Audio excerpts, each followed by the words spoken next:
আমাদের সামনে প্রথমত একটি অত্যন্ত কঠিন সময় অপেক্ষা করছে। আমাদের সামনে একই সাথে অত্যন্ত একটি গুরুত্বপূর্ণ সময় অপেক্ষা করছে।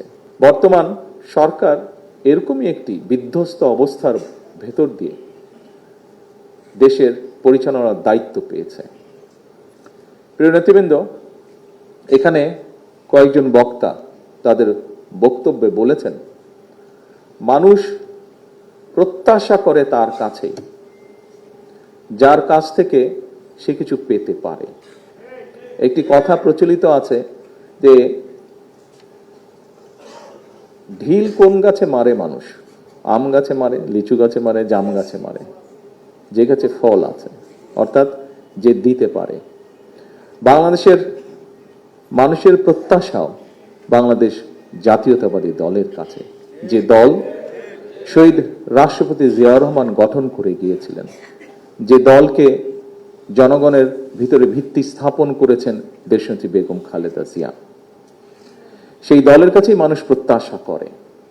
আজকে আপনারা যারা এই আলোচনা অনুষ্ঠানে যোগদান করেছেন, সারা দেশেই কম বেশি সব জায়গায় এরকম আলোচনা অনুষ্ঠান হচ্ছে।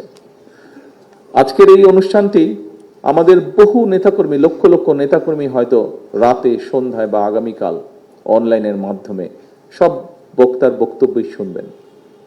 তাদের সকলের উদ্দেশ্যে আমি বলবো যে আমাদের সামনে প্রথমত একটি অত্যন্ত কঠিন সময় অপেক্ষা করছে।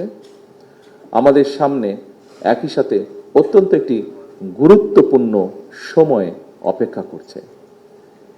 এই সময়টিতে, এই গুরুত্বপূর্ণ এবং কঠিন সময়ে আমাদের হেসে খেলে চলে গেলে খুব বড় ক্ষতি হয়ে যাবে।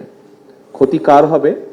ক্ষতি আপনার হয়তো হবে না, ক্ষতিটি হবে দেশের, ক্ষতিটি হবে আপনার ভবিষ্যৎ প্রজন্মের।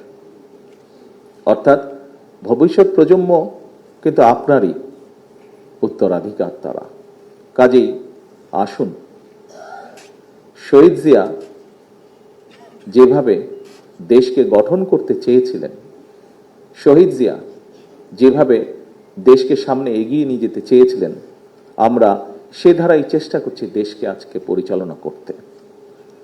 বর্তমান সরকার একটি রাজনৈতিক সরকার, অর্থাৎ একটি রাজনৈতিক দল যার নীতি আছে, যার আদর্শ আছে, যার পরিকল্পনা বা ম্যানিফেস্টো আছে।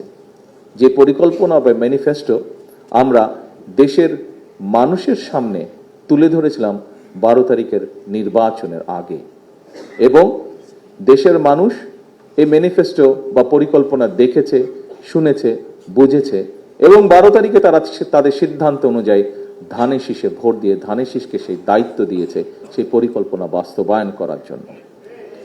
প্রিয় সহকর্মীবৃন্দ, এই পরিকল্পনা যেহেতু 12 তারিখ পর্যন্ত এই পরিকল্পনাটি ছিল বিএনপি বা বাংলাদেশ জাতীয়তাবাদী দলের পরিকল্পনা, 12 তারিখ পর্যন্ত এই ম্যানিফেস্টোটি ছিল বিএনপি বা বাংলাদেশ জাতীয়তাবাদী দলের ম্যানিফেস্টো। কিন্তু 13 তারিখ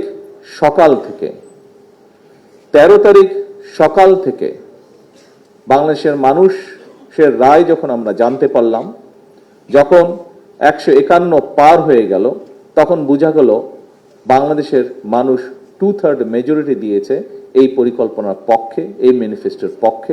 অর্থাৎ এই ম্যানিফেস্টোটি বা এই পরিকল্পনাটি এখন শুধুমাত্র আর বাংলাদেশ জাতীয়তাবাদী দলের নয়, বরং এই ম্যানিফেস্টোটি বা এই পরিকল্পনাটি হচ্ছে যে মানুষ যারা এটির পক্ষে রায় দিয়েছে, 52% মানুষ যারা ভোটে অংশগ্রহণ করেছিল, তার মধ্যে 52% মানুষ, তাদের এটি ম্যানিফেস্টো, তাদের এটি পরিকল্পনা।